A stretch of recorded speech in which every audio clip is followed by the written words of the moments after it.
You're listening to an Airwave Media Podcast. Welcome to From Beneath the Hollywood Sign. If you love old movies, Hollywood history, or the golden age of filmmaking, you've come to the right place. This is the podcast that talks about amazing stories of Tinseltown from another era and fascinating conversations with writer-producer Steve Cubine and actress-writer Nan McNamara. So, Steve, did Ava Gardner and Howard Hughes have a good relationship? Well, they did until he dislocated her jaw. What? Well, don't worry. She hit him back with an ashtray. From Beneath the Hollywood Sign is the gin joint for you. Recorded in Chicago, Illinois, with your hosts, Ken, Matt, Neal, and Jeff. This is Triviality.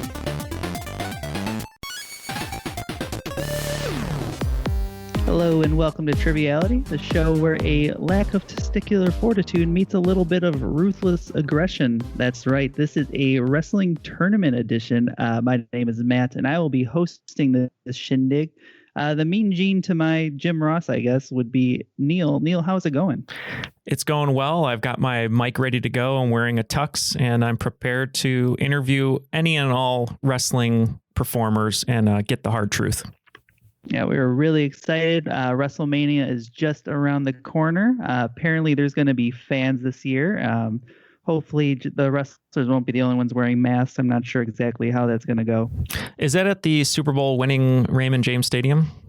Yeah, it's kind of the epicenter of live entertainment because Florida's letting anybody go wherever they want, apparently. I guess so. So I don't know. I guess if you're pointing at the WrestleMania sign, you're safe to do it near the stadium, I suppose, without a mask.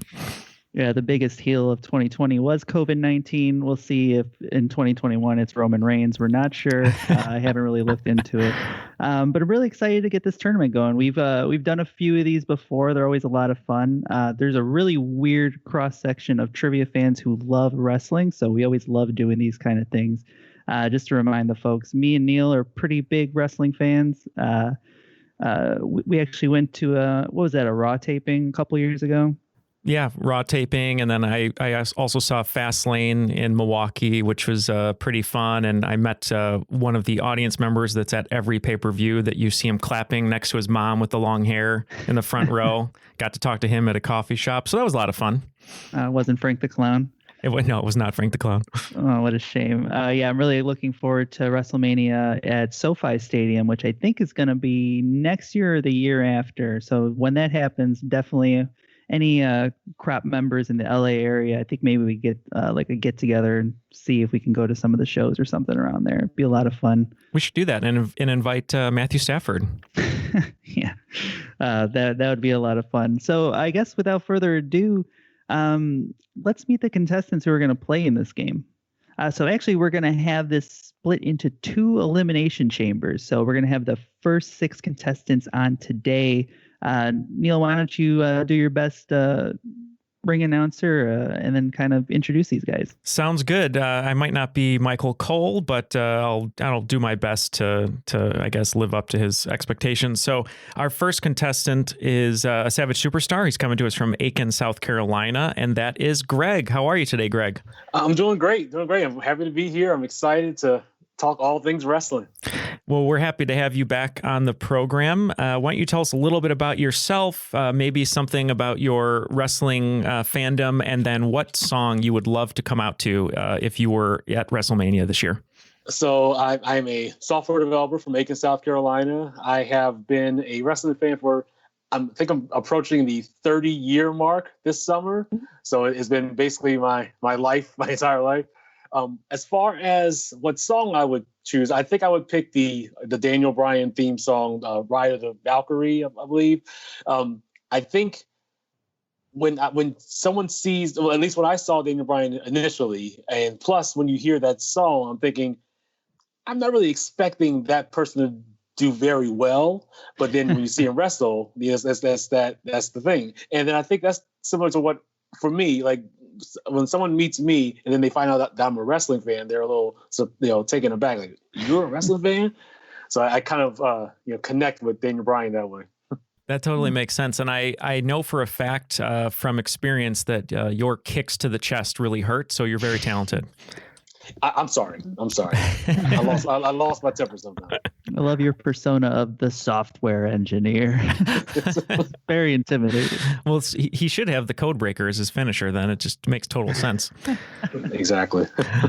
All right. Well, thank you, Greg, for being here. Our next contestant is an Oakland 5 supporter on Patreon, coming to us from East Hampton, New Jersey, and that is Joe. How are you today? I'm doing great. How are you guys? Doing awesome. Why don't you tell us a little bit about yourself and also your opener? Sure.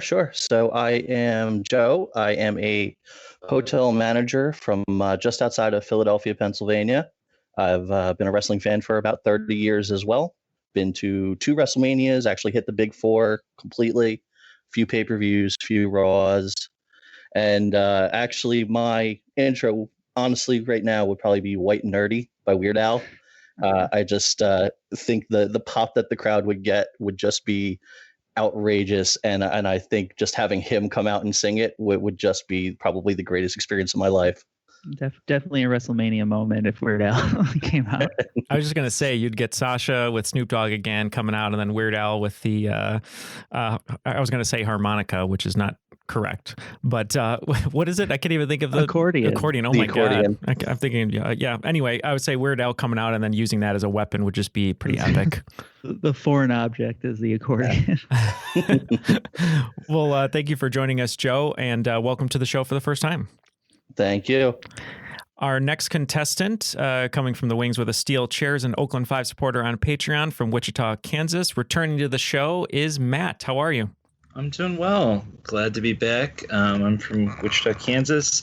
I was a wrestling fan most of my childhood. I have not kept up nearly as much as probably everyone else on here, so the newer these questions are, the worse things are going to be for me. But I still enjoy keeping up from time to time on it, so hopefully I'll be all right on it. And I think if I was going to pick a song for me, I'd probably go full heel and just go with All I Do Is Win. Hey, there you go. I would be right in the same corner with you. I would love to go full heel. I think they just have more fun, just like Cyndi Lauper tells us that girls do. So, yeah, I agree with you. I think that's a great song. So thank you for joining us today. Our next contestant from Champaign, Illinois, a Savage superstar on Patreon and a former host of the show who brought us all some great beer from the brewery he works for, and that is Michael. Thanks for coming back on the show. Very happy to be here. And yeah, I guess I'll segue right into my song choice of Beer by Real Big Fish. Working for a brewery, I think it just makes sense. And I would also love to form a tag team with Sami Zayn, just doing some stupid ska moves. I think that'd be pretty fun. Why I love wrestling. I love, since a little kid, seeing the technical wrestling styles of Bret Hart and Chris Jericho in the new era. Daniel Bryan has been great. I also love the pure cheesiness of people like Orange Cassidy or the Jurassic Express or just even like Funaki back in the day. Love stuff like that. So I love seeing the athleticism and also the hilarious cheesiness of wrestling. Yeah, I think there'd be no bigger heel than the ska-loving microbrewery manager. Craft beer, yeah, big beers. Yeah. Yep. And what's the name of that brewery, Michael? Triptych Brewing down in Savoy, just outside of Champaign, Urbana. Awesome. Well, our most popular beer is Dank Meme, so kind of tongue-in-cheek cheesiness there too. Awesome. Well, if you have a chance to grab some Triptych Brewing, please do so. We can, basically approve that it's awesome because we've had it before. So I can vouch for it. Yes. Definitely did my Sandman impression a couple of times with it. Well, thank you. Thank you for joining the show.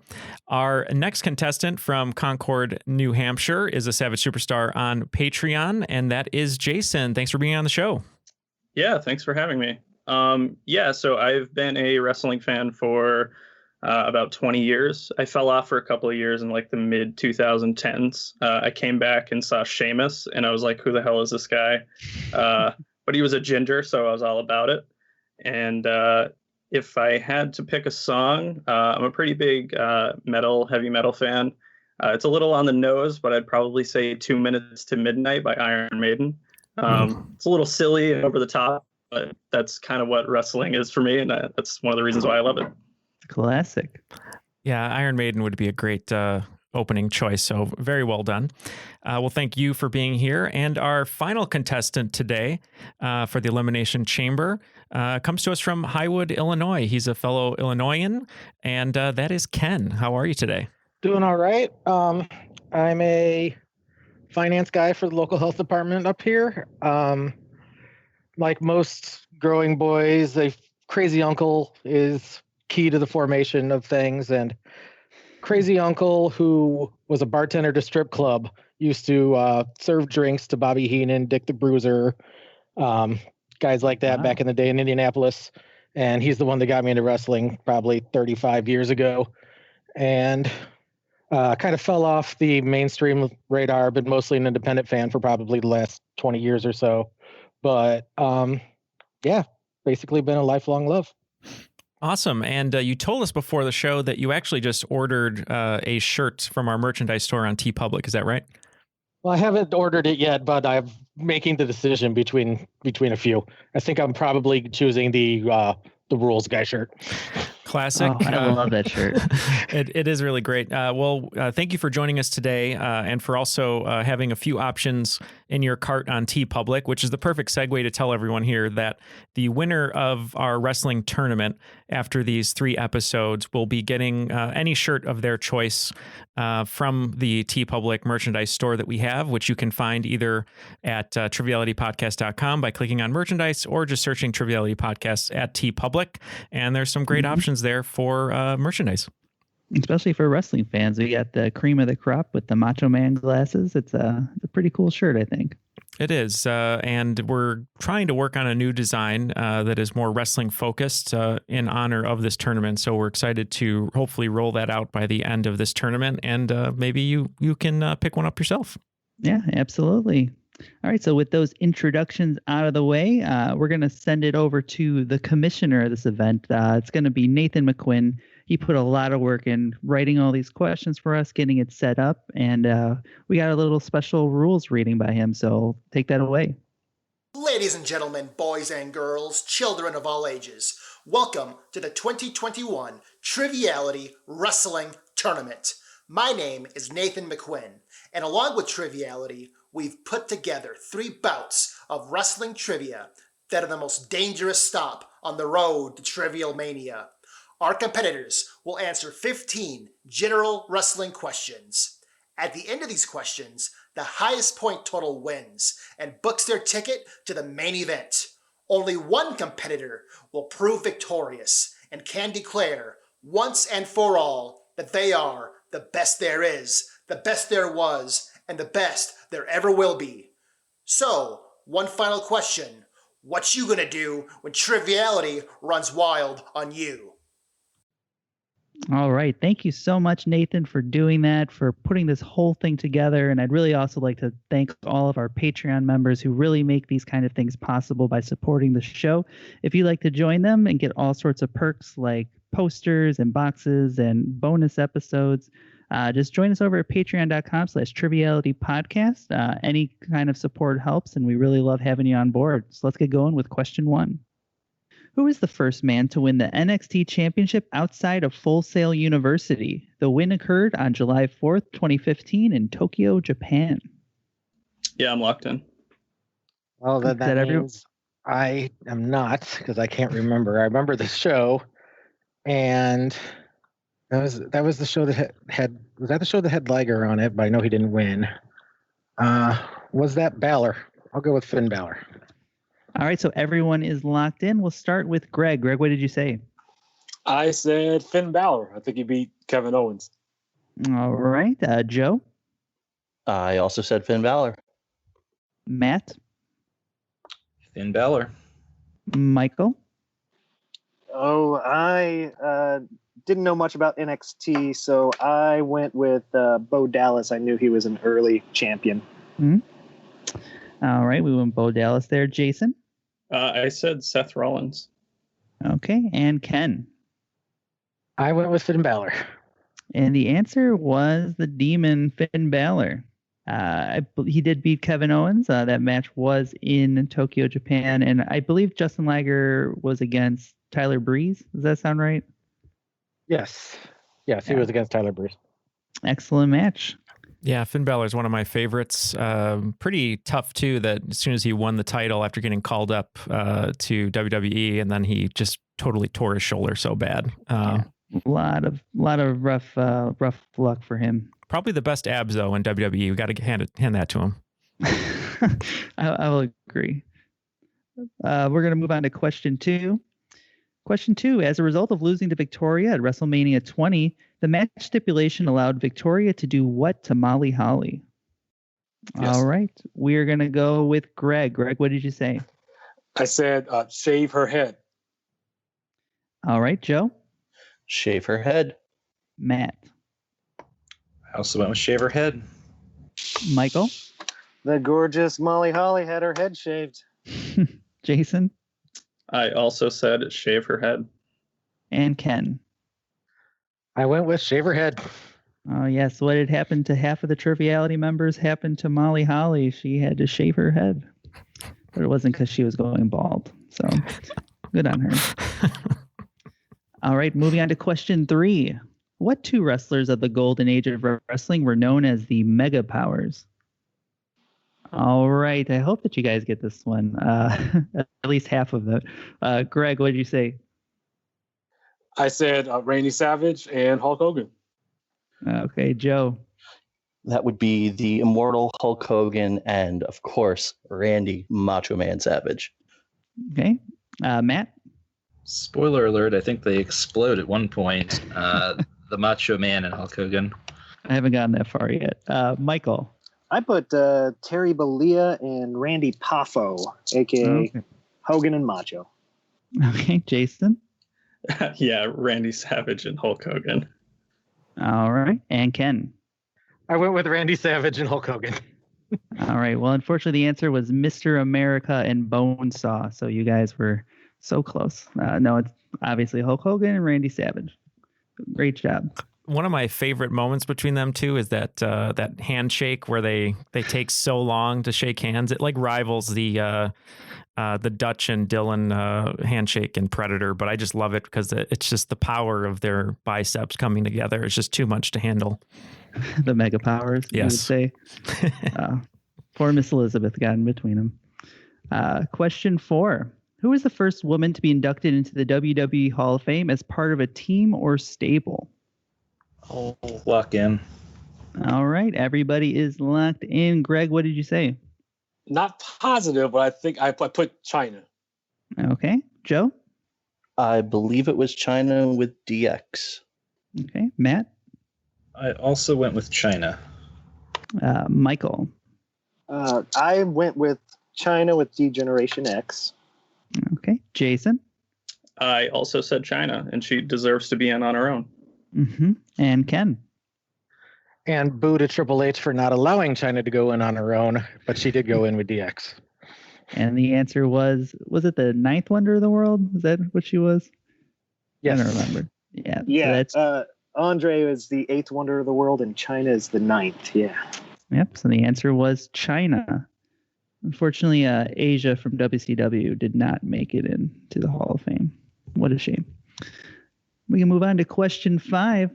The founder and CEO of All Elite Wrestling also co-owns what NFL team? I am 100% locked in on this one. A lot of Good Place fans, I imagine, on this panel. So, Greg, what did you say? I said the Jacksonville Jaguars. All right, Joe? I said that Tony Khan owns the Jacksonville Jaguars. And Matt? The Jacksonville Jaguars. Michael? That would be Tony Khan from Champaign-Urbana and the Jacksonville Jaguars. Jason? I also said the Jaguars. And Ken? The Jaguars of Jacksonville. Yep, the answer was the Jacksonville Jaguars. Pretty good start. Neal, what are the scores so far? Well, we have a two-way tie for second place with 4 points for Michael and Jason, and tied for first with 5 points each are Greg, Joe, Matt, and Ken. Not a lot of misses so far. Let's see how this next round goes. Question 6. What Calgary-based professional wrestling organization was ran by Stu Hart from 1952 to 1982? Locked in. Locked in. Locked in. Locked in. Yep, Locked locked in. in. All right. Greg, what did you say? I said Stampede Wrestling. All right. Joe? Stampede Wrestling. Matt? Stampede. Michael? Stampede. Jason? Stampede. And Ken? Named after that rodeo in Calgary. Stampede. A clean sweep for Stampede Wrestling. Good job, everyone. Moving on to question 7. He never mentions it, but Chris Jericho beat Stone Cold Steve Austin and The Rock on the same night to become the first ever undisputed world champion in a 4-man tournament. In addition to Jericho, Austin, and The Rock, who was the 4th man in this tournament? Let's start with Greg. Greg, what did you say? I said Kurt Angle. All right. Joe? I said Kurt Angle. Matt? I also said Kurt Angle. Michael? Oh, I did not say Kurt Angle. I went with the Big Red Machine Kane. Okay. Jason? Kurt Angle. And Ken? I went with Triple H. Ooh, the answer was Kurt Angle. I think Triple H was injured at the time or something. Was that during his quads? It's possible. It was. Otherwise, I guarantee Triple H would have been that 4th man based on everything else that happened around that time. Question 8. For its first 2 years, TNA Wrestling operated weekly pay-per-views, mostly airing from the Tennessee State Fairgrounds Sports Arena in Nashville. What was the nickname of this arena during the time? I'm locked in with the wrong answer. I am also locked in with a probably wrong answer. And I'm locked in. I might need another 10 seconds. I used to watch it back in the day, and I'm just trying to have that. I remember paying $9.99 a week to watch these. To watch Jeff Jarrett hit everybody with a guitar every week. Yeah. I am going to lock in with a wrong answer. Okay. Greg, what did you lock in with? I put the Asylum, but I'm not positive. But I said the Asylum. Joe? I said the Impact Zone. I know it's wrong, but that's what I picked.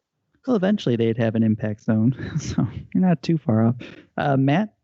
I didn't know anything about TNA, so one of the things I did to study for this was to read about TNA, and I happened to read this in there about this. I think it's called the TNA Asylum. All right. Michael? All of that sounds right, but I could not come up with it, so I went with the Jarrett Dome. Might as well have been called that. Jason? I'm slightly more confident, but not 100% so. I also said Asylum. And Ken? I knew it was the Asylum, but as I was looking for some wrestling to put on the TV while we recorded this, on the Pluto TV TNA channel, the Asylum years were on. So I opted against it because it was the Asylum years. But that's on right now on Pluto. Well, there you go. The answer was the Asylum. So good job to those that knew that. It was kind of a really weird show. If any of you guys were watching it at the time, they kind of didn't know what direction they wanted to go in. I had a cheater box. I had a cheater box at the time and watched it for about a year and a half until my wife watched a J-Lo movie on pay-per-view and knocked out the cheater thing. Oh no! Broke forever after that. Oh no! J-Lo, the most popular personality. Yeah. Was it Gothica? What was the movie? Now I need to know. It was Made in Manhattan, I'm pretty sure. Hey. Oh God, it's the worst. As we all know, J-Lo's character from Made in Manhattan probably would fit right in with the women's revolution. Seems that way. Not a big fan of the movie, to be honest. Well, you just don't like that she ended up with Ray Fiennes. That's all. Oh, good. Everyone loves a happy ending. We can move on to question 9. At the 2000 Armageddon 6-man Hell in a Cell match, The Undertaker threw what man from the top of the cage onto a semi-truck that was parked outside the ring? I'm locked in. All right, everyone is locked in. Greg, what did you say? I said Rikishi Fatu, or just Rikishi. All right, Joe? It was the man who did it for The Rock. He did it for the people. Rikishi. Rikishi. All right, Matt? Rikishi. Michael? I put perfect tag team partner for J-Lo, Rikishi. Oh, geez. Jason? Yeah, Rikishi. Right. And Ken? Put this on my yellow sunglasses. It's Rikishi. Yes, one of my favorite wrestlers from that era, and I think most 15 to 16-year-old kids at the time. Rikishi Fatu is the answer. Neal, do you have any fond stink face memories from that era? Oh, no, not really. I just appreciate the lineage of Rikishi. I mean, if you talk about, there's so many lineages in wrestling, but I don't know, just so many great Samoan wrestlers, and I don't know. I would love to see him make a comeback at some point. I don't know what he would do, but I just like his personality, and he was great. I don't know, great in the ring and on the mic. So.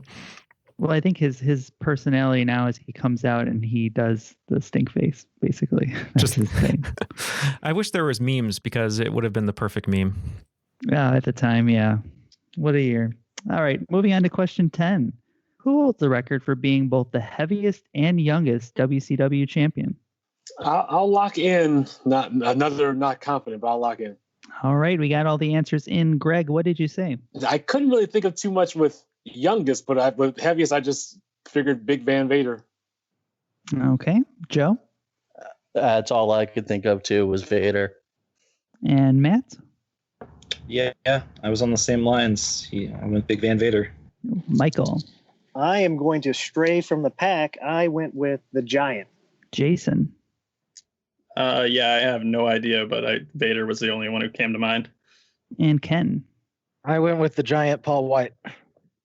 The man who once won a monster truck match with Hulk Hogan on the top of a roof for some reason is the Giant. Big Show, Paul White. Good job to Michael and Ken. That was a tough one.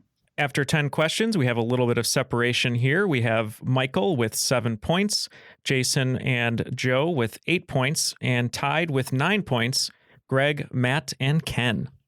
All right, moving on to question 11. What supercard event on TBS did the NWA start in 1988 to directly compete with WrestleMania 4?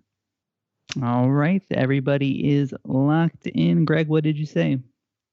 I said the Clash of the Champions. All right, Joe? Clash of the Champions. Matt? Clash of the Champions. Michael? Clash of the Champions.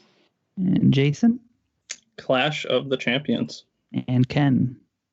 Before I had cable, I had that crazy uncle record the first Clash of the Champions for me and wore out that main event. Yeah, so that would be Clash of the Champions, which was on TBS. So it was probably preceded by Matlock, or I'm not sure exactly what was on the channel at the time. But definitely probably started at 7:05. You can move on. Atlanta Braves baseball. Oh, definitely Atlanta. Right. You could see it all on the Superstation. I feel like with the early 2000s, if it existed then, and how WWE was always trying to tie in like movies of the week, and they'd have the star host Raw or whatever, that if it came out during Clash of the Titans with like Liam Neeson, I know that they would have invited him to come say like Release the Kraken or something, and like the crowd would have went nuts. Yeah, probably Liam Neeson and Ric Flair. What an exciting event that would have been. We can move on to question 12. Upon debuting in the WWE in January of 2000, Chris Benoit, Eddie Guerrero, Perry Saturn, and Dean Malenko formed a wrestling stable in the WWE known as the Radicals. Not known as much, there was a fifth member who was slated to join, but instead re-signed with WCW. Who was this fifth member that was also a free agent at the time? I'm locked in. I'm going to throw out a guess. Yeah. All right. Everybody is locked in. Greg, what did you say? I said Rey Mysterio Jr. or Rey Mysterio. Okay. And Joe? I also said Rey Mysterio Jr. And Matt? I went with Mike Awesome. Michael? Oh, I would have loved to see Mike Awesome at that time, but I went with Rey Mysterio. And Jason? I said Rey Mysterio. And Ken? I also guessed Rey Mysterio. The first stumper. This is actually a man who probably should have made the jump because he didn't really work for him in WCW. Was the franchise Shane Douglas. The Radicals would have looked a little different with Shane Douglas in it, I imagine. That was a tough feat to stump everyone on this one. Everyone's been playing so well, but it's keeping everyone honest, right, Matt? Yeah, well, the actual question was just name the name of the stable, and I figured everyone would have got it right, so I just kind of added on to it. So I guess that was a heel turn from the host there. I apologize. We can move on to question 13. Before ECW was known as Extreme Championship Wrestling, what did the E originally stand for? Locked in. Locked in. Locked in. Yep, locked in. This is actually an accidental, really good segue because I believe Shane Douglas was the champion at the time when they changed the name of it. Greg, what did you say that was? I said the E initially stood for Eastern. All right, Joe? Being rates out of Philly, I said the Eastern Championship Wrestling. Matt? I also went with Eastern. Michael? Eastern. Jason? Eastern. And Ken? Eastern. Yep, the answer was Eastern Championship Wrestling. Being out of Philly, did you ever end up going to any of those shows? I did not. I was too young and was not allowed, but I was watching them on the Friday nights. Yeah, I can't imagine that's a place for young children based on some of the things that went on there. Not at all. All right. Question 14. In what year did the WWF become the WWE? All right. Everyone is locked in. Greg, when did the Federation become entertainment? I think it was in April, but it was 2002. All right. Joe? I believe the Pandas told them to get the F out in 2002. Matt? I was guessing, but I did go with 2002. Michael? And yeah, same thing. I was guessing, but I locked in 2002. So fingers crossed. Jason? I also said 2002. All right. Ken? 2002. All right. Well, the answer was 2002. So points for everyone there. I think I just read, I don't know if this is true, but there have been more pay-per-views now under the WWE brand than WWF. Yeah, that would make sense. The WWF wasn't doing 12 pay-per-views a year for that long when they made that change, and now they do. Sometimes for a while they were doing almost with the dual brands, they were doing like 18, 20 pay-per-views a year. So I believe there's 17 of each, and then this year it'll become more WWE than WWE than WWF. Oh, geez. There it is. Okay, so it's this year. All right. That's crazy. Whenever you start thinking about time, you just, you feel your hair graying and your bones hurting. So we don't talk about that.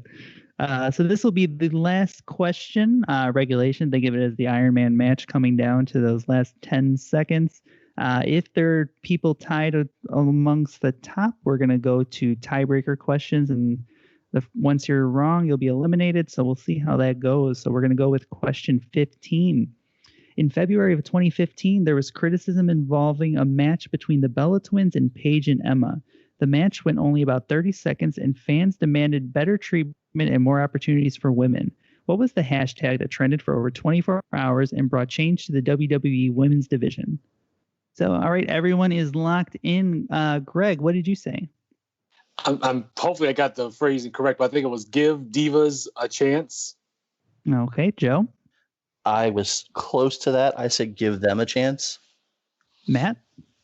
I also said give them a chance. Michael? I wasn't for sure. I guessed hashtag Divas Revolution. Okay, Jason? I said give them a chance. And Ken? Hashtag give divas a chance. All right. Well, the answer was hashtag give divas a chance. So points for Greg and Ken there. Yeah, I remember watching that, and people were very, very upset with that because, especially with Paige and Emma, people were excited to kind of see them come up and see what they can do, and did not go that way. So that's going to do it for our regulation. Neal, what are the scores? All right. So after regulation, we have Michael with 10 points, Jason and Joe tied with 11 points, Matt with 12 points, and tied for first currently, Greg and Ken with 13 points. All right. So Greg and Ken are going to go down to a final death. First person to get one wrong will be eliminated and move to the potential wild card if they have the second highest score. So you guys ready for some more questions? Absolutely. Let's do it. Hopefully we get a bunch of them right, so that way we have more than 15 points. So we whoever's in second place automatically makes it to the final. These don't count. Come on. All right. So the first question is, who was the first ever NXT champion? He faced Jinder Mahal in the tournament finals and debuted on the main roster while still technically holding the championship. I'm locked in. All right, Greg? Seth Rollins. And Ken? Bo Dallas. The answer was Seth Rollins. There we go. All right. It only took one, so we have a winner. Congratulations, Greg. Thank you. Thank you very much. Very good job, Greg. Thank you. I mean, it's probably a sign that I watch too much wrestling, but I also think that I can't watch too much wrestling. Well, it's so available now with the network. Also, great job to Ken as a runner-up there. You just kind of came up short at the end there. Well, like I said, I'm not really focused on much of the WWE stuff these days, and this is very WWE-centric, so the 13 was very surprising. Well, there you go. I think after regulation, both your feet were on the ground, and when we had to go to the finals, and I forget how that works. That's when Vince McMahon tears his quads, more or less. So let's get some parting words from everyone. We'll start with Joe. Joe, thanks so much for being here. Any last words, shout outs, anything you want to give?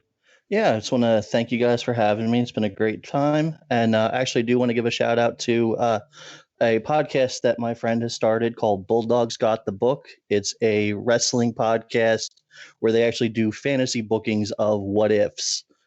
So this week they just recently did a what if where if Shawn Michaels did not, quote unquote, retire in 1998 and what that would have looked like for the 4 years before he came back. Yeah, definitely would have changed some things up. So, yeah, thanks, Joe, for being on the show. Matt, any final words, shout outs, or any last thoughts? Yeah, just thanks for having me. I was also on the Simpsons tournament recently and did horribly, so it's good to see at least one of the shows that I watched nonstop as a child that I at least remembered something about. So I was pretty happy with how I did today. So thanks again for having me. There you go. Michael, same question. Well, yeah, thank you very much for having me. I just want to say this is probably the most anybody's talked about Bo Dallas in quite some time. So that's exciting. And also want to give a shout out. I believe it was to Ken saying his creepy uncle got him into it. I am very proud that my 6-year-old nephew is now getting into wrestling. So I bought him some of his first wrestling toys this past Christmas and can't wait to finally spend some time and take him to a wrestling show soon. Yeah, great job being the creepy uncle. Anytime. Just keep telling him to Bo leave and anything is possible. All right, Jason, last question. Same question. Yeah, it's thanks. The last question. Yeah, just thank you for having me on. I really appreciate everything you guys do. I enjoy listening to you. I just recently fully caught up with the library. It took me almost a year, but now I'm bummed because I have to wait until weekly releases rather than binging. But yeah, otherwise, thanks so much for what you guys do. I really appreciate it. Yes, we apologize for only the weekly content, but I believe daily content would kill maybe Ken, because he does the editing. I don't think he'd be able to manage. Yeah, I think at this point, if you've already been through the catalog, you just have to do one of those things like I know Matt does with The Office. It's more of a comfort food, and you just replay the whole thing again from the beginning. I'm gonna start falling asleep to you guys every night. You wouldn't be the first person. We've heard it. Yeah, they said that our voices are very soothing for sleeping. we don't know how to take that, but it's fine. I don't know if I want Jeff in my ear when I sleep. I don't think anyone does, honestly. All right. And Ken, so you'll be in the running for the wild card as a really respectable score. Really great job. Any last shout outs or any final words? I want to thank you guys for throwing this. This has been super fun. I want to give a shout out to the Trippy Z Gang, which is a group of friends that we put together pay-per-view length YouTube videos of wrestling every Thursday night and watch it. And I'm going to go buy that shirt now. Awesome. Thank you so much. And then Greg, no final words for you because you'll be back in the finals. Make sure you head to the back, grab a Z-Pack, do what you got to do. Are you excited for the finals? Absolutely. I need to go just rest myself, put some ice on my knees, and I'll be ready to go. All right. So that'll do it for this episode. Check out next week. We'll have round 2, and then after that's going to be the finals. So for all of our contestants and Neal, my name was Matt, and that was Triviality.